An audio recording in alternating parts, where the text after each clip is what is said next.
Hello and welcome to Inside Politics.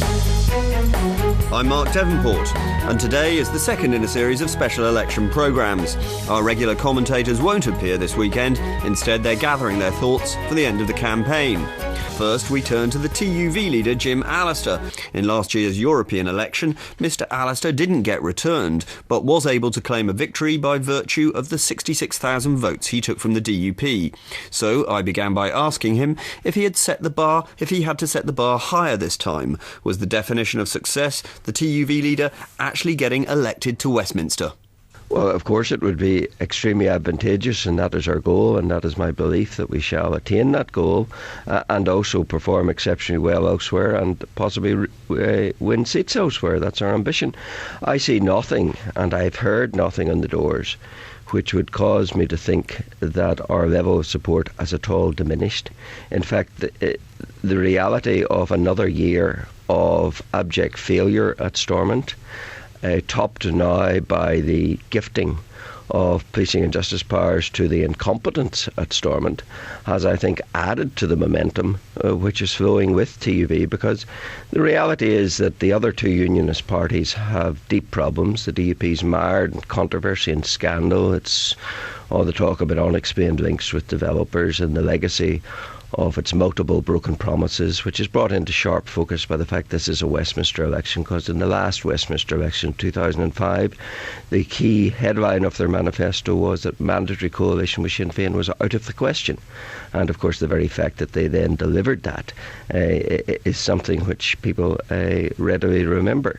And the Ulster Unionists, of course, are trapped in a hopeless marriage with the Conservative Party, and I think therefore that TUV alone is seen as offering the principled and consistent leadership, desirous not of taking us back, but of taking us forward to durable, workable devolution, where those who can agree form the government through voluntary coalition, those who can't form the opposition, and we end this scandal of being the only place in the world where you can't vote a party out of government, and the only place, along with North Korea, where you can't have an opposition.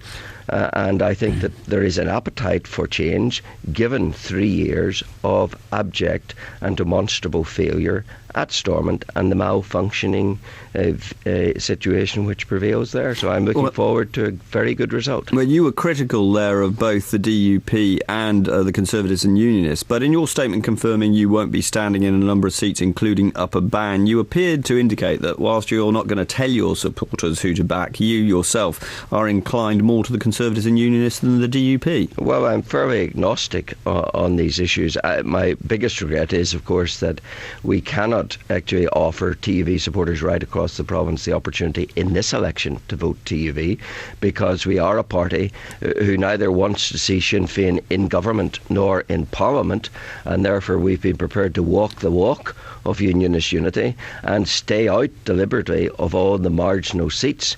Now that does leave TUV supporters in those seats where we're not contesting, having to wait until the Assembly election, when we'll fight every seat across the province, to have an opportunity to vote TUV. So the question does arise, who might they vote for this time? Well, I think they should examine the circumstances and opportunities of each constituency, but I am mindful that many will say, well, when we look at recent events, the DUP is the party which has been gifting Sinn Féin IRA their agenda by transferring policing and justice into their terrorist inclusive executive, by arranging a situation where now the blanket man McCartney will be the vice chairman of the Scrutiny Committee on Justice.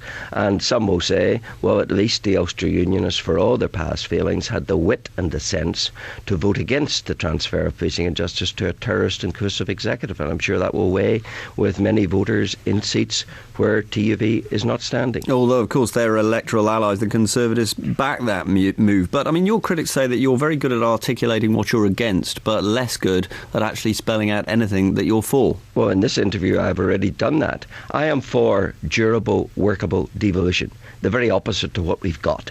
I'm for a situation where you have an election to an assembly. No party is big enough to form a government on its own.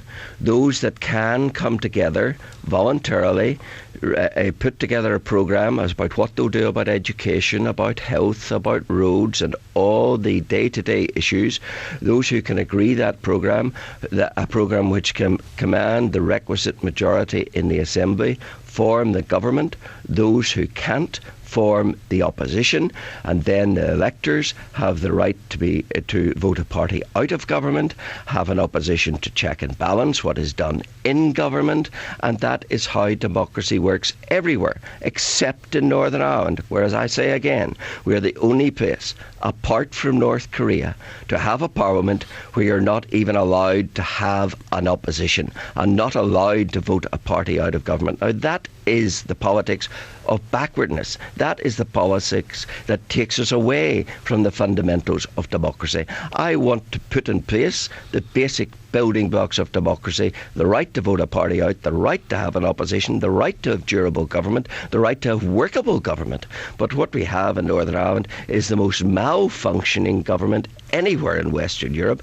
Look at our education, in total chaos and confusion. Look at our state of our country roads, full of potholes. Yet a minister can't find money to fix the potholes in our roads, but can find money to waste on setting up Irish classes in the road service. You know, priorities need to be properly worked out, and we need to get accountable government. And you don't get accountable government where you suppress, deny the right to opposition, and where you say all parties as of right shall be in government. There's no such thing in a democracy as of right in being in government.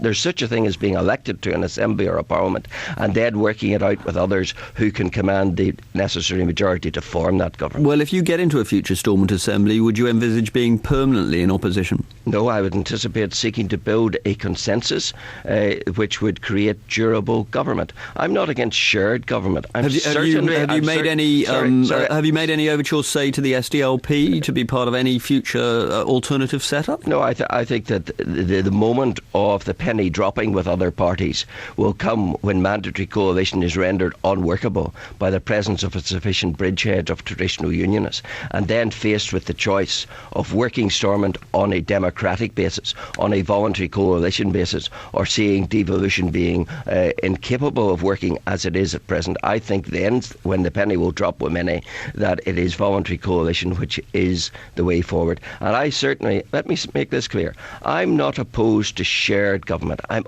utterly opposed to terrorism government. I'm utterly opposed to mandatory coalition because it denies the people the rights to change their government, the right to have an opposition, the rights to exercise the fundamentals of democracy.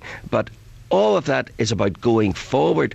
What we have is about going back. And it's no surprise to me that in this week, those that the IRA car bomb has returned to our street. It's because we have demonstrated in this province that violence pays. So those who are now adopting the Adams-McGuinness patent of terrorism on the streets, believing that through the peace process it will bring them political gain, it's no surprise that they're aping what their predecessors did, because we've taught them that violence pays, and we have to get away from that noxious situation where we reward terrorism and put advancement politically solely on the basis of mandates and solely on the basis of being able to cooperate within government and produce workable government. Well, that was the TUV leader, Jim Allister.